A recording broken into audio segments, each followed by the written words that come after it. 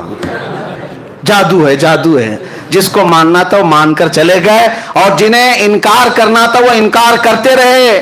اور میں آپ کو بتاتا ہوں ہماری ایسی ہزاروں تقریریں ہوتی رہیں گی، ہم سے اچھے اچھے علماء بڑے بڑے فقہاء بیان کرتے رہیں گے، لیکن میں جانتا ہوں ہمارے سنیوں کو آیت جب پڑھتے ہیں تبھی پورا معراج کا واقعہ معلوم ہے۔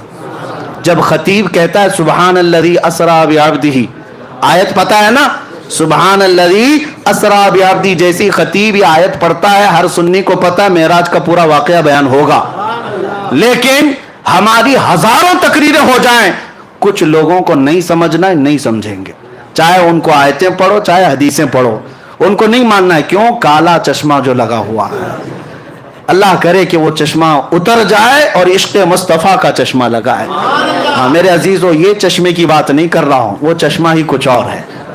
اب سنیے بات میں یہ کہہ رہا تھا, اب اتنا ہی نہیں, اب ایک اور عظیم نقطہ میں بتاؤں. ابو سفیان ابھی ایمان لائے ہوئے نہیں تھے, کافروں میں. یہ روم گئے تھے, ملک روم. وہاں کا بادشاہ عیسائی تھا, عیسائی بادشاہ ہے. اور اس کے دربار میں ابو سفیان کیا شکایتیں لے کر گئے تھے اس وقت مکہ کے صحابہ اور حضور کے خلاف.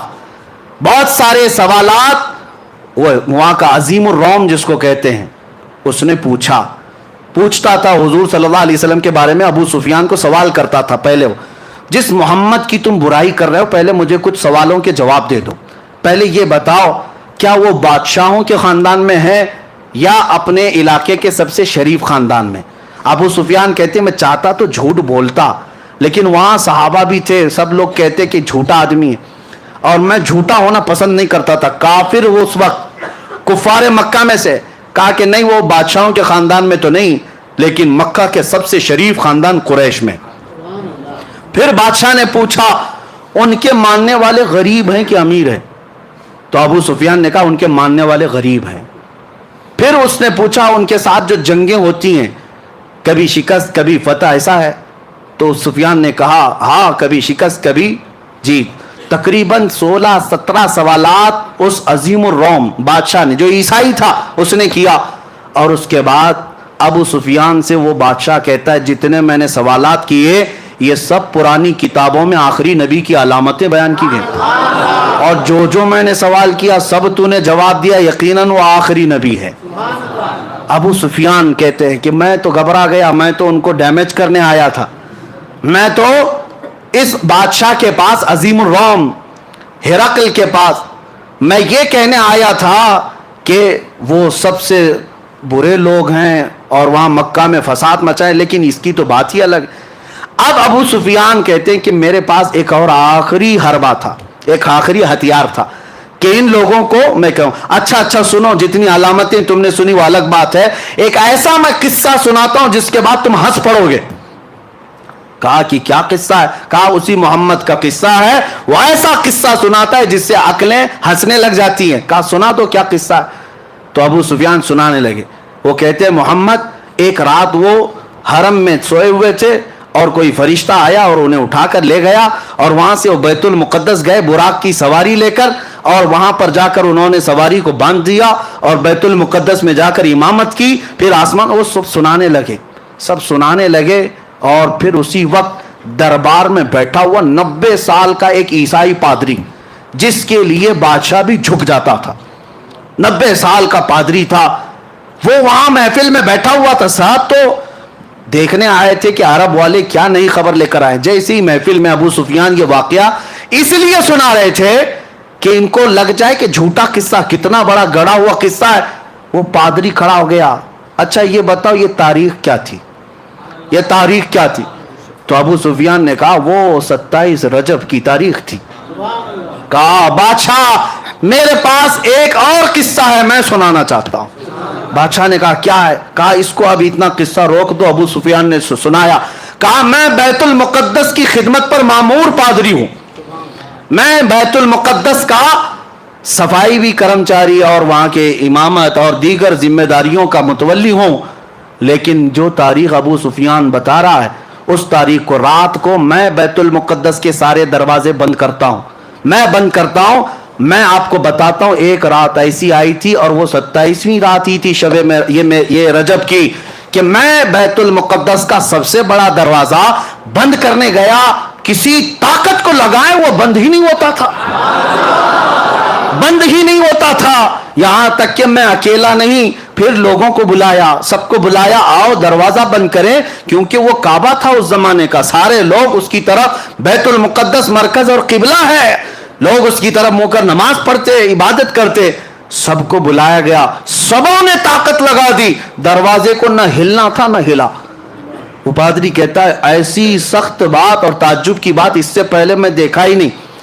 تو دروازہ بند نہیں ہوا, تو رات کو ہم سب نے یہ مشورہ کیا چلو اب تھک گئے، سو جاتے ہیں، دیکھتے ہیں کل سب بیٹھ کر کے بڑے بڑے علماء کو بلائیں گے اور کیا ہوگا اس پر۔ وہ کہتا ہے وہ عالم تھا اس زمانے کا، 90 سال کی عمر ہو گئی، کہا میں جا کر سو گیا، سب چلے گئے، سو گئے۔ صبح جب ہم اٹھ کر کے آئے تو دروازے کو ہلکا ہلانے سے ہی بند ہو گیا، دروازے کو صرف ہاتھ ہی لگایا تو بند ہو گیا۔ میں نے دیکھا یہ ماجرا کیا ہے، یہ ماجرا کیا رات کو پوری طاقتوں سے بند نہیں ہوا؟ میں نے دیکھا کچھ الگ مسئلہ ہے۔ تو کہتا ہے اندر قدم رکھا تو بھینی بھینی خوشبو بھی آ رہی تھی، ماحول بدلا بدلا لگ رہا تھا۔ اور اس کے بعد میں نے نظر باہر ڈالی تو دیکھا پتھر میں سوراخ ہے، اور ایسا سوراخ ہے جیسے کسی گھوڑے کی رسی باندھی ہوئی ہے، رسی کا ٹکڑا ٹوٹا ہوا وہاں پر لگا ہوا ہے۔ میں نے دیکھا یہ تعجب کی بات کیا ہے؟ سارے علماء کو بلا کر پوچھا، سب اس گتھی کو سلجھانے سے رہ گئے، ہم عاجز تھے، اس وقت سے گتھی سلجھ نہیں رہی تھی۔ ابو سفیان تمہارا شکریہ، وہ گتھی بھی سلجھا دی۔ اللہ اکبر۔ ابو سفیان منہ لٹکا اور کہا میں تو یہ قصہ اس لیے سنا رہا تھا کہ میں کہہ دوں کہ سب سے جھوٹا قصہ ہے۔ یہ پادری کیسا ہے کہ کہتا یہی سب سے سچا قصہ ہے، یہی سب سے سچا قصہ ہے۔ کہا یقیناً تم جو کہہ رہے ہو ایسا ہوا ہوگا، اس لیے کہ وہ دروازہ جو کھلا تھا وہ کسی اور کے لیے نہیں، محمد الرسول اللہ کے لیے۔ خود میرے آقا نے، میں نے معراج کا واقعہ شروع کرتے ہی بتایا تھا، حضور نے خود فرمایا جب میں بیت المقدس گیا تھا تو دروازہ کھلا ہوا تھا۔ وہ پادری کہتا ہے اس رات دروازہ کھلا ہی رہ گیا۔ میرے آقا صلی اللہ تعالی علیہ وسلم نے جتنی باتیں بتائی من و عن تھی، اب جسے ماننا ہے مانے، جسے نہ ماننا ہے نہ مانے، لیکن اب میں چند ہی باتوں کے ساتھ اب اپنی گفتگو کو سمیٹتا ہوں۔ یہ وقت گزرتا جائے گا اور معراج کا واقعہ ختم نہیں ہوگا۔ اب آپ سوچیں واقعہ سنانے کے لیے راتیں ناکافی، لیکن میرے مصطفیٰ کے لیے سفر کتنا چھوٹا ہے۔ رب تبارک و تعالیٰ نے، یہی اعلیٰ حضرت فاضل بریلوی رضی اللہ تعالیٰ عنہ کے ساتھ ہوا کہ اعلیٰ حضرت بیٹھے ہوئے تھے، ایک صاحب محسن کاکوروی صاحب ایک قصیدہ لکھ کر کے لائے اور کہا کہ میں معراج کا قصیدہ لکھ کر کے لایا ہوں۔ اس میں گنگا جل کاشی متھرا کا ذکر تھا۔ تشبیہ دینے کے لیے شاعر کرتے ہیں، کبھی جو ہے محبوب کو لیلا کہتے ہیں، کبھی اپنے حبیب کو مجنو کہتے ہیں۔ سب لیلا مجنو ہوتے نہیں، لیکن نام دیے جاتے ہیں شاعری میں۔ کبھی جو ہے شراب کا ذکر ہوتا ہے، میں کا ذکر ہوتا ہے، حقیقی یہ دھتورا شراب نہیں ہوتی، لیکن شاعر استعارہ کے طور پر لیتے ہیں۔ اسی طرح وہ کاکوروی صاحب گنگا جل متھرا کاشی سے تشبیہ دیتے ہوئے کہا سفر معراج کا۔ اعلیٰ حضرت اس وقت سو رہے تھے ظہر کی نماز پڑھ کر، آئے کاکوروی صاحب، کہا کہ مولانا احمد رضا صاحب ایک قصیدہ لکھ کر کے لائے ہوں۔ کہا سنائیے۔ انہوں نے 2 شعر ہی سنائے تھے۔ اعلیٰ حضرت نے کہا رکیے، ابھی 2 ہی شعر سنائے تھے، بعد میں عصر کے بعد سن لیں گے، عصر کے بعد سن لیں گے۔ اعلیٰ حضرت اعلیٰ ایمان والے، اعلیٰ حضرت جب حضور کو کسی بات سے تشبیہ بھی دیتے تھے نا تو وہ بڑے اعلیٰ قسم سے۔ کسی نے کہا، اعلیٰ حضرت نے لکھا ہے کہ حضور پاک صلی اللہ تعالیٰ علیہ وسلم کے کپڑے میلے ہو گئے تھے، یعنی گرد و غبار لگتی ہے تو کیا کہتے ہیں، میلے ہو گئے۔ اعلیٰ حضرت نے فرمایا خبردار خبردار، نبی پاک صلی اللہ علیہ وسلم کے کپڑوں کو میلا نہ کہیں، وہ میلے نہیں ہوتے۔ پھر جو چیز دھول غبار لگتی میلا ہی تو کہیں گے، کیا کہیں گے؟ ادب سیکھو بریلی والے سے۔ اعلیٰ حضرت فرماتے یہ کیوں نہیں کہہ سکتے کہ مٹی گرد و غبار نے میرے مصطفیٰ کے دامن کو چوم لیا، مٹی چوم رہی تھی، یہ کیوں نہیں کہہ سکتے؟ نظر وہی عینک کی بات ہے، تم جیسا دیکھو گے ویسی چیزیں آئیں گی۔ تو کاکوروی صاحب نے قصیدے کے 2 شعر ہی سنائے تھے۔ اعلیٰ حضرت نے کہا رکیے، کاشی گنگا جل بعد میں سنیں گے۔ عصر کی نماز کا وقت ہوا، اعلیٰ حضرت سنت پڑھنے کے لیے گئے۔ سنت اور فرض کے بیچ میں وقت کتنا ہوتا ہے؟ سنت اور فرض کے بیچ میں جو وقت تھا جماعت کا، اسی میں بیٹھ کر کے اعلیٰ حضرت قصیدہ معراج خود ہی لکھنے لگ گئے، حضور کا سفر معراج لکھنے لگ گئے۔ اب سنو، 1 شعر 2 شعر 3 شعر، عصر کی جماعت سے پہلے اعلیٰ حضرت نے پورے سفر معراج کے 168 اشعار لکھ دیے، 168 قصیدہ معراج پورا لکھ دیا۔ اور اس کے بعد نماز پڑھا کر کے آئے۔ کاکوروی صاحب نے کہا آپ نے کہا تھا ہمارا قصیدہ سننے، اعلیٰ حضرت نے کہا پہلے ہمارا سن لیجیے۔ پہلے ہمارا سن لیجیے ہم نے کیا کہا آپ سنائیے. تو اعلیٰ حضرت عرض کرنے لگے وہ سرور کشور رسالت جو عرش پر جلوگر ہوئے تھے, نئے نرالے طرب کے ساما عرب کے مہمان کے لیے تھے. وہاں فلک پر یہاں زمین پر مچی تھی شادی رچی تھی دھومیں, یہاں سے انوار اٹھتے آتے وہاں سے نفحات ہنستے آتے. اعلیٰ حضرت پھر آگے فرماتے ہیں اتار کر ان کے رخ کا صدقہ وہ نور کا بٹ رہا تھا باڑا کہ چاند سورج اچھل اچھل کر جبی کی خیرات مانگتے تھے, کہ چاند سورج اچھل اچھل کر جبی کی خیرات مانگتے تھے. اور تاروں کی طرف آج دیکھتے ہیں نا آسمان کے, اعلیٰ حضرت سے پوچھو کیا کہتے یہ تارے کیا ہیں؟ وہی تو اب تک چھلک رہا ہے, وہی تو جوبن ٹپک رہا ہے. ہاں وہی تو اب تک چھلک رہا ہے, وہی تو جوبن ٹپک رہا ہے. نہانے میں جو گرا تھا پانی کٹورے تاروں نے بھر لیے تھے, نہانے میں جو گرا تھا پانی کٹورے تاروں نے بھر لیے تھے.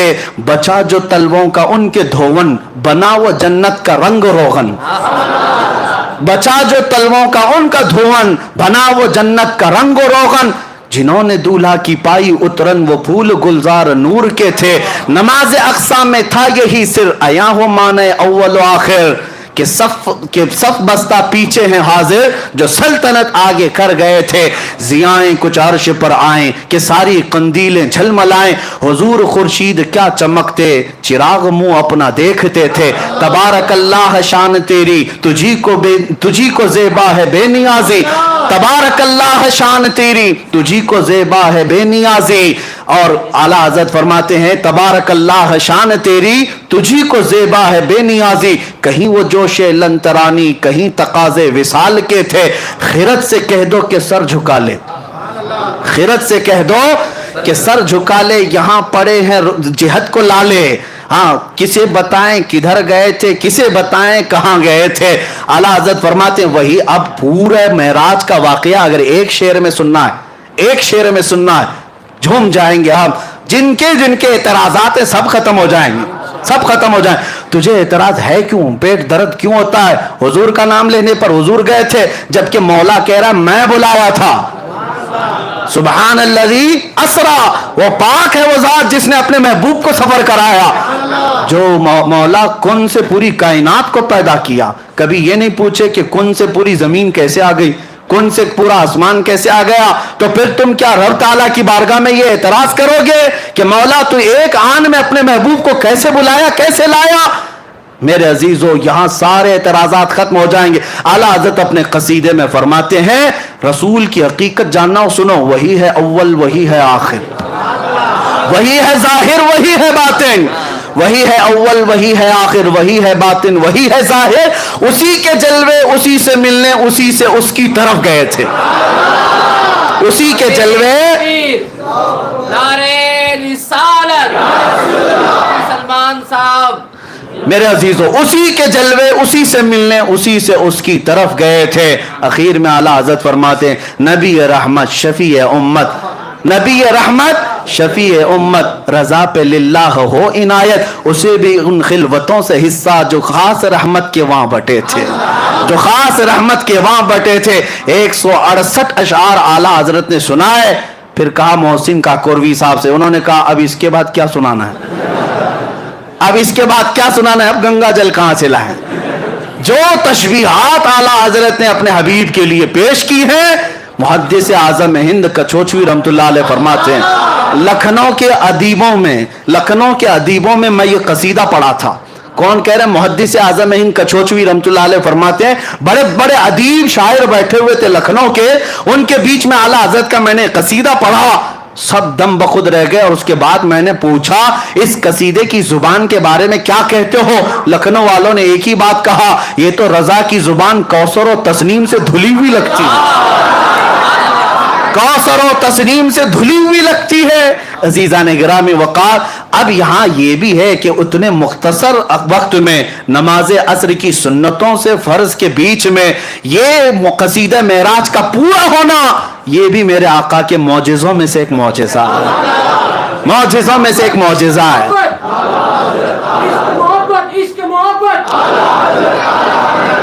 نعرے تکبیر, نعرے رسالت, نعرے تکبیر, نعرے اب ہم آتے ہیں سائنس کی طرف. سائنس کیا کیا اعتراضات کرتا ہے, کیونکہ اب کے زمانے کے لوگ ہر تھیوری کو سائنس پر پرکھ کر کے دیکھنا چاہتے ہیں. سائنس کا حال یہ ہے, یہ حواس خمسہ جو 5 چیزیں, سننے کی طاقت, دیکھنے کی طاقت, چکھنے کی طاقت, سونگھنے کی طاقت اور پکڑنے کی طاقت, یہ 5 چیزیں, ان کو حواس خمسہ کہتے ہیں.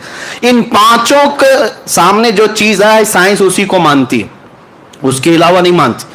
عقل ان کی صرف یہ 5 چیزوں کے بیچ میں یہ ہے. یعنی چیز کوئی بھی آپ بتاؤ سائنس کو, ان کا کہنا ہے یا تو وہ پکڑنے میں آنا چاہیے, یا تو دیکھنے میں آنا چاہیے, یا سننے میں آنا چاہیے, یا سونگھنے میں آنا چاہیے, یا چکھنے میں آنا چاہیے. ان میں سے کوئی چیز ہو تو وہ چیز ہے, نہیں تو چیز ہی نہیں. سائنس کے نظریے کی ہے. لیکن اب واقع معراج نہ پکڑنے میں آئے گا, نہ سونگھنے میں آئے گا, نہ چکھنے میں آئے گا. اب ابھی اگر سننا چاہے تو سننے میں بھی نہیں آئے گا. کیسے؟ اب اس سائنس کے اعتبار سے وہ کہتے ہیں ناممکن ہے, ناممکن ہے. میرے عزیزوں, میں آپ کو بتاتا ہوں, سائنس پہلے کچھ چیزیں ایجاد کرتی ہے اور اس کے بعد پھر خود ہی انکار بھی کرتی ہے. ان کے نظریے بدلتے جاتے ہیں. پہلے ڈاروین کا نظریہ تھا کہ انسان بندر سے پیدا ہوا, ہاں وہ بیچارے چلے گئے, اس کے بعد لوگ بدلتے گئے نظریے. ہاں وہ رہے ہوں گے, ہم تو نہیں. بندر ترقی کرتے کرتے انسان بن گیا, اور جو باقی بچے ہیں بندر, ان کا کیا قصور ہے؟ وہ کب بنیں گے؟ ہم تو ان کا بھی انتظار کر رہے ہیں, ان میں بھی کوئی بابو آ جائے. بندر ترقی کرتے کرتے انسان بن گئے, ڈاروین کا نظریہ تھا, لیکن بعد میں اس نظریے کا انکار ہو گیا. اور اس کے بعد کئی نظریے آتے رہے, اور پھر یہ 20ویں صدی کے شروع میں 1906 میں غالباً البرٹ آئنسٹائن نے کئی نظریے پیش کیے. بڑا سائنٹسٹ ہے اور اس کے پیچھے پوری دنیا آج بھی بھاگتی ہے, اور ان کو ایسا لگتا ہے وہ جو بتا دے وہی سب ہے. دھوکہ بھی ہو سکتا ہے, اور ہر ترقی کے بعد پچھلی چیزیں چھوڑ دی جاتی ہیں. جیسے جیسے دنیا ترقی کرتی جاتی ہے نئی نئی ایجادات معلوم ہوتی ہیں. پہلے دنیا یہ کہتی تھی کچھ چیزیں ایسی ہیں جو نہیں دکھتی تو اس کو ماننا بھی نہیں ہے, جو نہیں دکھتی اس کو ماننا بھی نہیں. بعد میں پھر سائنس نے جب ٹیلیسکوپ پیدا کیا, دور دیکھنے والی چیزیں, مائکروسکوپ پیدا کیا, خوردبین اور دوربین جس کو کہتے ہیں, اور اس کے بعد مائکرو ویو ڈیٹیکٹر جو شعاؤں کو بھی گرفتار کر کے لوگوں کے یعنی دکھا سکتا ہے. تو یہ سب جب مشینیں پیدا ہونے لگی تو سائنس کہنے لگا کچھ اور بھی چیزیں ہیں دنیا میں, یعنی ستاروں سے آگے جہاں اور بھی ہے. اب ماننے لگے اور آگے بڑھنے لگے. اور اس کے بعد میں کہتا ہوں عقل کے اندھوں کو جو میرے آقا صلی اللہ علیہ وسلم کے معراج کے سفر کے منکر ہیں, حضور کو یہ سفر کیوں دیا گیا تھا؟ یہ سائنس کے لیے ہی ہے. میں آپ کو بتاؤں, اس لیے کہ ہر نبی کو جو معجزہ دیا گیا ہے اس زمانے کی جو سب سے اعلیٰ چیز تھی اسے چیلنج کرتے ہوئے معجزہ دیا گیا. اس زمانے کے جو لوگ سب سے بڑے ترقی یافتہ ہوتے تھے ان کو چیلنج کرنے کے لیے نبی کو معجزہ دیا جاتا تھا. موسیٰ علیہ السلام کے زمانے میں جادو اپنے عروج پر تھا. موسیٰ علیہ السلام کو لکڑی کا عصا ایسا دیا گیا کہ زمین پر ڈالیں تو سانپ بن جائے, اور اس کے بعد اٹھا لیں تو پھر لکڑی بن جائے. جیب میں ہاتھ ڈال کر موسیٰ علیہ السلام نکالتے تو ہاتھ ایسا چمکتا کہ رات اجالی ہو جاتی. یہ دے بیسا, یہ 2 معجزے تھے. اس زمانے کے جادوگر حیرت میں تھے, ایسا کیسے ہو سکتا ہے, کیونکہ وہ چھوٹی چھوٹی رسیوں سے وہ بھی سانپ بنا لیتے تھے. اب میں آپ کو بتا دوں معجزے اور جادو میں فرق کیا ہے. آپ سوچیں گے موسیٰ علیہ السلام کا مقابلہ فرعون کے جادوگروں کے ساتھ ہوا تھا. میں پوچھ رہا ہوں ٹائم کوئی مسئلہ تو نہیں ہے؟ ہاں, آج معراج کی شب ہے, کسی کو جانا ہے, میں پابند نہیں کرتا, جس کو جانا ہے وہ جا سکتے ہیں, جسے بیٹھنا ہے وہ بیٹھ سکتے ہیں. اللہ تبارک و تعالی رحم فرمائے. اب آپ کبھی یہ سوچتے ہیں کہ جادوگر وہاں پورے آئے تھے فرعون کے بلاوے پر, سب کو فرعون نے کہا تم اپنا دکھاؤ, موسیٰ اپنا دکھائیں گے. سبوں نے رسیاں زمین پر ڈال دی, چھوٹے چھوٹے سانپ بن گئے. موسیٰ علیہ السلام نے لکڑی ڈالی, بڑا اژدہا بن گیا, اور وہ اژدہا سارے سانپوں کو نگل گیا. جادوگر پھر دوسرے سانپ بنا لیتے, کیوں نہیں بنائے؟ بلکہ قرآن میں ہے قالوا آمنا برب موسیٰ و ہارون, سبوں نے پکار کر کہا موسیٰ و ہارون کے رب پر ہم ایمان لاتے ہیں. سارے جادوگر اتنی بات پر ہار گئے, ارے اور دکھاتے, اور کچھ دکھاتے. اب فرق میں آپ کو بتاتا ہوں. جادوگر جو دکھاتا ہے وہ جادو چیزوں کو بدلتا ہے. مثال کے طور پر ابھی یہاں بوٹل کوئی جادوگر اس طرح پھینک دیا اور آپ کو لگا پھول گر رہے ہیں. کرتے ہیں نا میجیشین. لیکن یہ ہوتا کیا ہے؟ وہ ہوتا یہ ہے کہ صرف نظروں کا دھوکہ، یعنی نظروں پر بندش ہو جاتی ہے. جادو کا کمال یہی، وہ چیز نہیں بدلتی. جادوگر دیکھ رہا ہوتا ہے یہ بوتل بوتل ہی ہے، لیکن لوگوں کو پھول دکھ رہی ہے. جادوگر کی نظروں میں چیز نہیں بدلتی. اب موسیٰ علیہ السلام کے مقابل میں جو جادوگر آئے تھے، رسیاں ڈالے تو صحیح، دنیا کو سانپ دکھ رہے تھے لیکن جادوگروں کو تو رسی دکھ رہی تھی. لیکن موسیٰ علیہ السلام جس لکڑی کو ڈالے تھے وہ حقیقت میں سانپ تھا، وہ حقیقت میں سانپ تھا. یہی فرق ہے. جادوگر نظر بندی کرتا ہے، نبی جو معجزہ دکھاتا ہے حقیقت بدل دیتا ہے، حقیقت بدل دیتا ہے. موسیٰ علیہ السلام کو ان کے زمانے کا بڑا چیلنج تھا جادو، اس سے بڑی چیز موسیٰ علیہ السلام کو دی گئی. عیسیٰ علیہ السلام کے زمانے میں یونان کے ڈاکٹر طبیب بڑے مشہور تھے، بیماروں کو صحیح کرنے میں ان کا کوئی مثال نہیں تھا، بڑی بڑی دوائیاں ایجاد کر چکے تھے. عیسیٰ علیہ السلام کو اللہ نے معجزہ کیا دیا؟ کوڑ کے بیمار، برس سفید داغ والا، آج تک اس کا علاج نہیں. یونان کے لوگ اس وقت بڑی بڑی بیماریوں کا علاج ڈھونڈ لائے تھے، لیکن برس کی بیماری، سفید وائٹ داغ جو ہے، اس کا علاج آج بھی نہیں ہو پاتا. کوڑ کی بیماری اور برس کی بیماری والے پر عیسیٰ علیہ السلام صرف ہاتھ لگا دیتے اسے شفا مل جاتی. مادر زاد اندھے جو پیدائشی اندھے ہیں، عیسیٰ علیہ السلام ان کے سر پر ہاتھ رکھتے آنکھیں آ جاتی. مٹی کے پرندوں میں پھونک مارتے وہ زندہ ہو کر اڑنے لگتے تھے. عیسیٰ علیہ السلام کو ان کے زمانے کے جو چیلنجز تھے اس کے مطابق معجزہ دیا گیا. داؤد علیہ السلام کا زمانہ تھا، لوگ لوہے کی چیزیں بناتے تھے، الگ الگ نقشے بناتے. داؤد علیہ السلام کو معجزہ یہ دیا گیا کہ آپ کا ہاتھ ایسا تھا کہ کوئی بھی لوہا آپ ہاتھ میں لیتے، لوہا ایسا نرم ہوتا کہ آپ ہاتھ سے ہی پورے لوہے کو نقشہ بنا دیتے. سلیمان علیہ السلام کے زمانے میں معجزہ یہ تھا کہ لوگ الگ الگ بولیاں سیکھنے میں بہت آگے بڑھ چکے تھے. اللہ نے سلیمان علیہ السلام کو تو پرندوں کی بھی بولیاں سکھائی، ہر جانور اور ہر پرندے کی بولی سکھائی. کچھ مسئلہ ہے؟ ہر پرندے کی بولی سکھائی گئی. یہ سلیمان علیہ السلام کا معجزہ تھا. ہر نبی کو ان کے زمانے کے تقاضوں کے اعتبار سے معجزہ دیا گیا. اب سنیے توجہ کی بات. ہر زمانے میں اس نبی کے زمانے کے جو حالات تھے وہ معجزہ دیا گیا. موسیٰ علیہ السلام کو عصا کا معجزہ، عیسیٰ علیہ السلام کو شفا کا معجزہ، داؤد علیہ السلام کو لوہا نرم کرنے کا معجزہ، سلیمان علیہ السلام کو پرندوں کی بولی کا معجزہ. حضرت صالح علیہ السلام کو معجزہ دیا گیا، آپ نے لکڑی ماری، پتھر سے اونٹنی پیدا ہو گئی، پتھر سے اونٹنی پیدا ہو گئی. ان کے زمانے میں لوگ فخر کرتے تھے ہم پہاڑوں کو تراش کر گھر بنا لیتے ہیں. صالح علیہ السلام نے فرمایا تم تو ہاتھوں سے صرف نقشے بنا کر گھر بناتے ہو، میں پتھر کو لکڑی ماروں تو اونٹنی پیدا ہو جائے. تو اس زمانے کے لوگوں کے سامنے جو نبی معجزہ دکھاتے تھے، کوئی بھی اس نبی کے معجزے تک نہیں پہنچ سکتا تھا، عقلیں عاجز ہو جاتی. ان کے زمانے کے جو جو چیلنجز تھے سب معجزے دیے گئے. اب توجہ، سید الانبیاء کی باری آئی، محمد الرسول اللہ کا زمانہ آیا.